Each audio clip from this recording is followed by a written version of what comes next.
We all know William Shakespeare, the most famous author of all time. But what if I told you Shakespeare never wrote a single word? 10,000 cells, all listening to the writings of one man, the ideas of one man. That's power, Robert! Since when did words ever win a kingdom, Edward? Leave that to me. I had just discovered the script 10 years ago, and I read it, and I immediately wanted to do it. There was just something about it, you know, that was about a writer. It was about history. I'm a very avid reader, and I love history.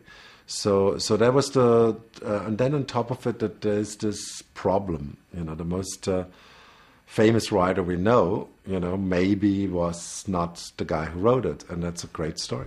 In my world, one does not write plays. People like you do. Will Shakespeare. Congratulations. You've had an epic poem published today. What, do you mean like in a book?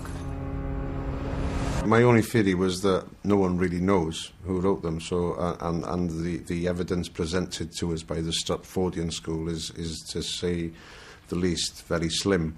And if you look at Edward de Vere's life, a well-documented life, you know, there are events and people that populated his time on this earth that mirror quite eerily what happens in the complete works of Shakespeare. Edward has done this for a purpose.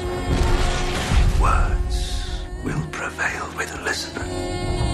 I mean, I wasn't the best fencing student, you know, because I was kind of working non-stop. So, you know, any kind of break we'd have, there'd be this little fencing guy there going like, "Would you like a lesson?" And I was like, "Oh, mate, not now, not now." So it was I kind of crammed it into the last sort of week before the big fight. And like a lot of things I've done, when you leave things to the last minute, something else takes over, and thankfully it did, and no one was killed.